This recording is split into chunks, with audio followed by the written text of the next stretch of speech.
তোমরা সবাই জানো যে তোমাদের সামনে মাসে মানে আগস্ট মাসে তোমাদের প্রথম উইকের মধ্যে সেকেন্ড ইউনিট পরীক্ষা চালু হবে। পশ্চিমবঙ্গে প্রায় সব স্কুলেই হবে।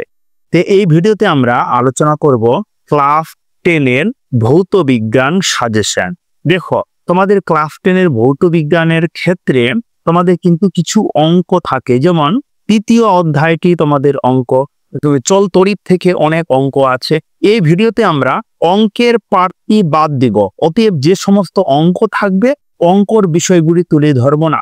অঙ্ক ব্যতীত যে সমস্ত প্রশ্ন থাকে তোমাদের পরীক্ষা পত্রে সেই প্রশ্নগুলি নিয়ে আলোচনা করব। আমি এই ভিডিওতে প্রতিটি চ্যাপ্টার ওয়াইজ, এমনকি তৃতীয় বা চল তড়িৎ বেশ কয়েকটা চ্যাপ্টার যেটা তোমাদের বোর্ডের নির্দেশ অনুযায়ী সেকেন্ড ইউনিট পরীক্ষা হবে, সেই সেকেন্ড ইউনিট পরীক্ষার অধ্যায় ওয়াইজ সাজেশন তুলে ধরেছি। এই সাজেশনটি কিন্তু তোমাদের পরীক্ষার জন্য খুব ইম্পর্টেন্ট বা গুরুত্বপূর্ণ। তোমরা যদি এই সাজেশনটি পড়ে মুখস্থ করে যাও, আমি নিশ্চিন্তে বলি এখান থেকে অনেক প্রশ্ন তোমরা কিন্তু কমন পাবে। একটা কথা আরো তোমাদের বলি, দেখো তোমাদের প্রশ্নপত্র কিন্তু স্কুলে স্যারেরাই করে থাকেন, প্রশ্নপত্র বাইরে থেকে হয় না, স্কুলে স্যারেরাই করে থাকেন। তবে স্কুলে স্যার পড়ানোর সময় যদি কোনো বিষয় বলে দেন যে এটা বিষয় খুব ইম্পর্টেন্ট, তার ওই বিষয়গুলোকে কিন্তু গুরুত্ব দিবে, অবশ্যই গুরুত্ব দিবে, কেননা প্রশ্নপত্র কিন্তু স্কুলে স্যারেরাই করে থাকে। তবে আমি যে সাজেশনটি তুলে ধরেছি এই সাজেশনটি খুব ইম্পর্টেন্ট, এখানকার অনেক প্রশ্ন তোমরা পরীক্ষা সেন্টারে 100% তোমরা কমন পাবে। তবে আর একটা কথা তোমাদের কথা আরো আমি বলে দিই যে এই ভিডিওটির শেষের দিকে তোমাদের জন্য একটি গুড নিউজ সারপ্রাইজ হলো কি, যে এই প্রশ্নের উত্তরগুলো কিন্তু তোমরা পেয়ে যাবে ভিডিওটির শেষের দিকে। প্রতিটি প্রশ্নের উত্তর সিরিয়াল ওয়াইজ পরপর দেওয়া আছে। আর অন্যান্য সাবজেক্টের সাজেশন আমি দিয়েছি, তোমরা যারা পাওনি ডেসক্রিপশনে লিংক দেওয়া আছে, ওখান থেকে দেখে লিখে নিতে পারো। আর আরো বলি তোমাদের যে শুধুমাত্র সাজেশন পড়লেই হবে না, তোমাদের বইটাও কিন্তু পড়া জরুরি। ওখান থেকে কিন্তু অনেক কাটছাট করে প্রশ্ন আসে, যেমন 1 মার্কের প্রশ্ন আমি ভিডিওতে কিন্তু আলোচনা করিনি, শুধুমাত্র 2 মার্ক আর 3 মার্ক। তোমাদের ভৌত বিজ্ঞানের ক্ষেত্রে যদিও 5 মার্কের প্রশ্ন থাকে, সেটা থাকবে 2+3 অথবা 3+2 এভাবে করে থাকবে।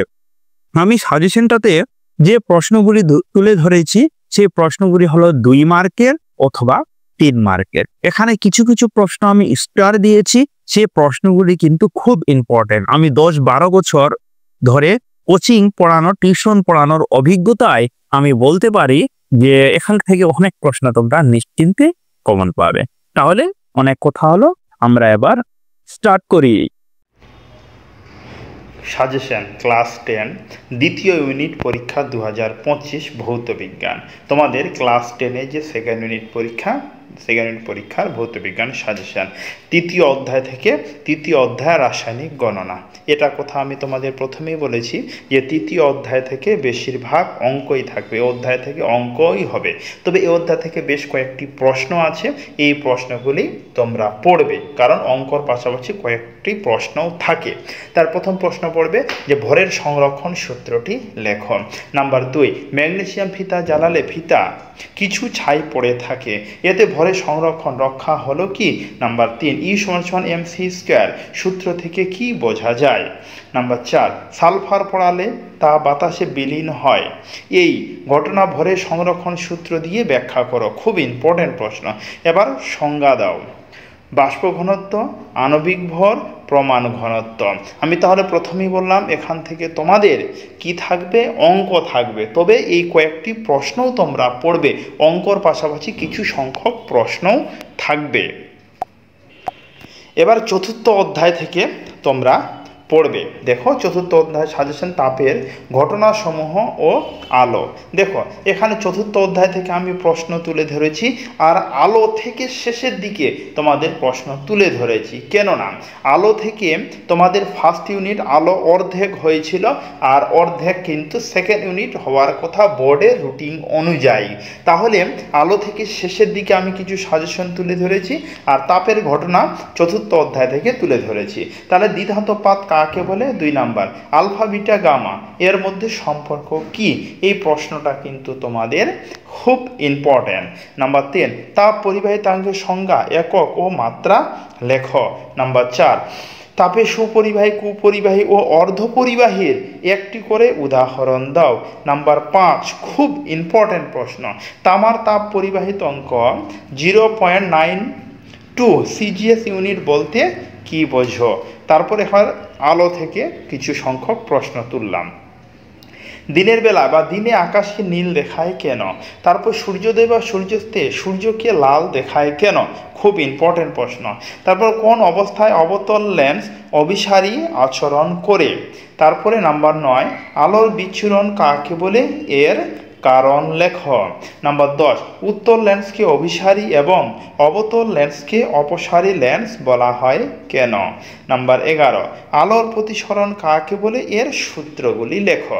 তাহলে এখান থেকে মোট 11টি প্রশ্ন। এই কয়েকটি প্রশ্ন তোমরা 2 অথবা 3 মার্কের পড়লেই হলো। এখানে আমি আগেই প্রথমে বলে দিয়েছি তোমাদের সাজেশনে তুলে ধরা হয়েছে 2-3 মার্কের প্রশ্ন। এবার ষষ্ঠ অধ্যায় চলতড়িৎ, যেই অধ্যায়টি তোমাদের খুব গুরুত্বপূর্ণ। এই অধ্যায় থেকে তোমাদের অনেকটি প্রশ্ন থাকবে। এখানকার থেকে অনেক প্রশ্ন খুব ইম্পর্টেন্ট, মাস্ট বি তোমরা মুখস্থ করবে। ইম্পর্টেন্ট প্রশ্নগুলি আমি স্টারও দিয়ে দিয়েছি। যেমন দেখো, গুরুত্বপূর্ণ চিহ্নিত চিত্রগুলি স্টার দিয়ে চিহ্নিত করা হয়েছে। যেমন ফ্লেমিংয়ের বামহস্ত নিয়মটি লেখো, খুবই ইম্পর্টেন্ট। তারপর বাল্যচক্রে কার্যনীতি খুব ইম্পর্টেন্ট। ফ্যারাডে তড়িৎ চৌম্বকীয় আবেশের সূত্রগুলি খুব ইম্পর্টেন্ট। স্থির তড়িতে কুলম্বের সূত্র আর এম্পেয়ারের সার্টিক্যাল নিয়মটি, এম্পেয়ারের সন্তরণ নিয়ম, এটা কিন্তু বানান ভুল গেছে কম্পিউটারে আমার, এখানে এম্পেয়ারের সন্তরণ হবে।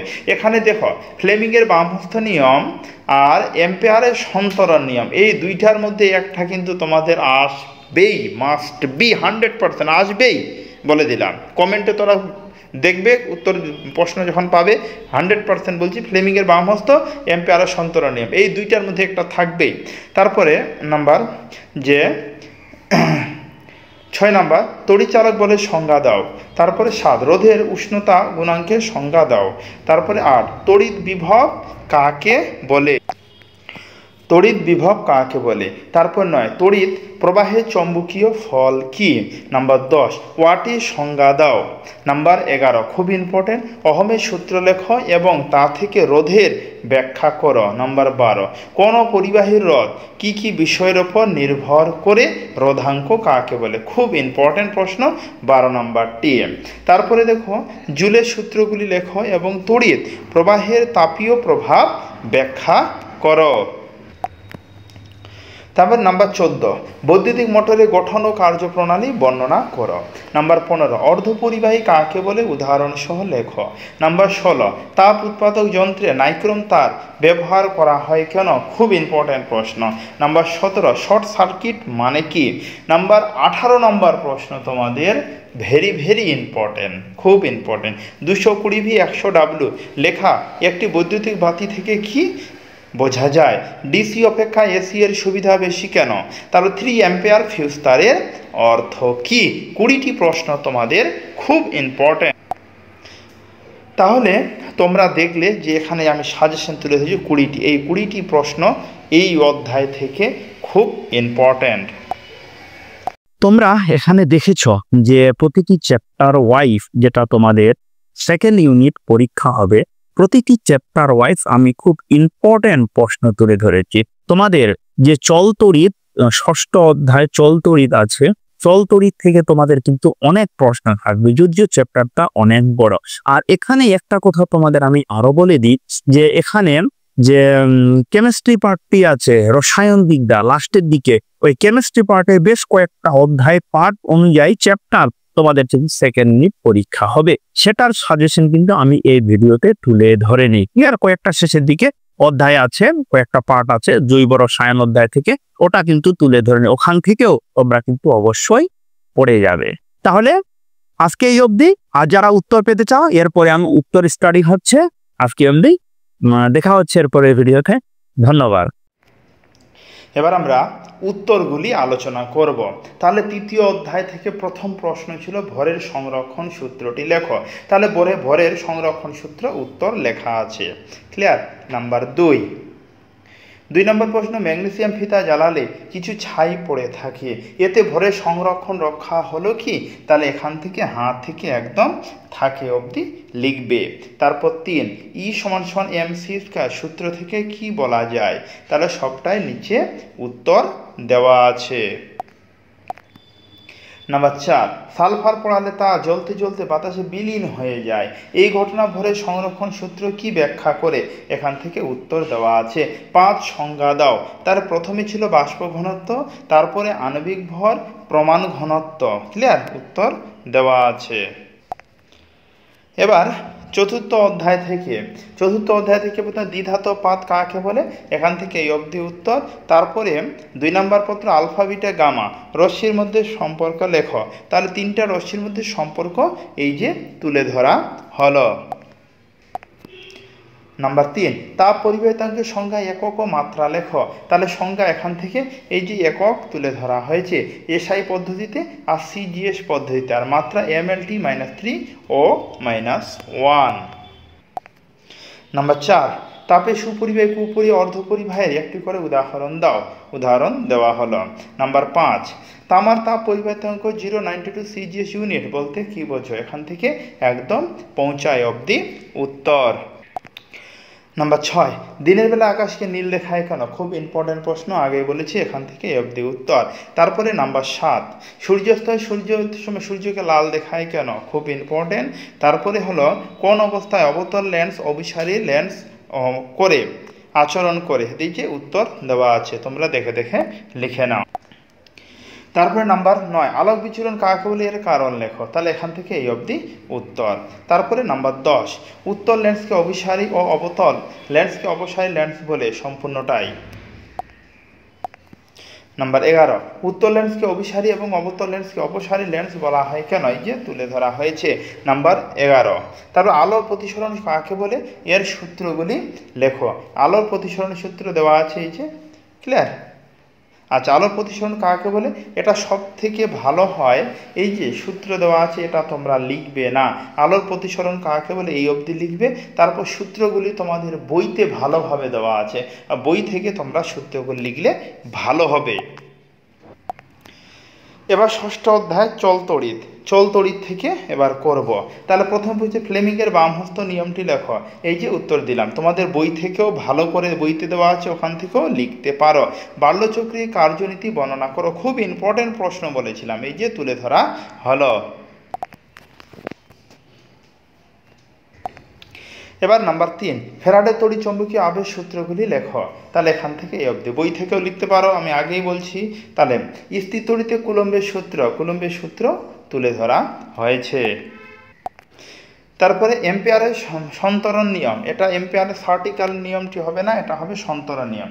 এটাও কিন্তু খুব ইম্পর্টেন্ট প্রশ্ন, এটা তো এখান থেকে তোমরা বই থেকে লিখলে বেশি ভালো হয় তোমাদের বইতে, কারণ তোমরা স্কুলের স্যারকে পড়া দিয়েছো, ওটা কিছুটা হলেও তোমাদের মনে আছে। এটা করলে নতুন করে তোমার নতুন লাগবে, নতুন করে যদি এটা লিখে নাও মনে হবে সূত্রটা তুমি নতুন করছো। অতএব বই থেকে যেটা দেওয়া আছে ওটাই তোমরা আগে পড়বে। তারপরে নাম্বার 6, তড়িৎচালক বলের সংজ্ঞা কাকে বলে? তারপরে নাম্বার 7, রোধের উষ্ণতা গুণাঙ্কের সংজ্ঞা দাও। 7 নাম্বার। নাম্বার 8, তড়িৎ বিভব বলতে কি বোঝো? উত্তর। তারপরে নাম্বার 9, তড়িৎ প্রবাহের চৌম্বকীয় ফল বলতে কি বোঝো? তড়িৎ প্রবাহের চৌম্বকীয় ফল। নাম্বার 10, ওয়াটের সংজ্ঞা, বইতে দেওয়া আছে, আরও ভালো করে লিখতে পারো ওয়াটের সংজ্ঞা। নাম্বার 11, ওহমের সূত্র লেখো, তা থেকে রোধের সংজ্ঞা ধারণা দাও। এই যে ওহমের সূত্র, বই থেকে লিখলে ভালো হয়, আমি বারবার একটা কথা বলছি।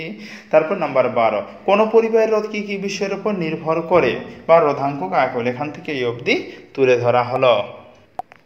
নাম্বার 13, জুলের সূত্রগুলি লেখো এবং তড়িৎ প্রবাহের তাপীয় প্রভাব ব্যাখ্যা করো। এখান থেকে একদম এই অবধি। নাম্বার 14, বৈদ্যুতিক মোটরের গঠন কার্যপ্রণালী বর্ণনা করো। এখান থেকে এই অবধি। নাম্বার 15, অর্ধপরিবাহী কাকে বলে উদাহরণ দাও। এখান থেকে অর্ধপরিবাহী বলে উদাহরণ সিলিকন, জার্মেনিয়াম। নাম্বার 16, বৈদ্যুতিক হিটার, ইস্ত্রি প্রভৃতি তাপ উৎপাদক যন্ত্রে নাইক্রোম তারের কুণ্ডলী বা নাইক্রোম তার ব্যবহার করা হয় কেন? এখান থেকে এই অবধি উত্তর। নাম্বার 17, শর্ট সার্কিট হওয়ার অর্থ কি? 17 উত্তর। 18 নম্বর প্রশ্নের উত্তর এখান থেকে এই অবধি। নাম্বার 19 উত্তর এখান থেকে এই অবধি।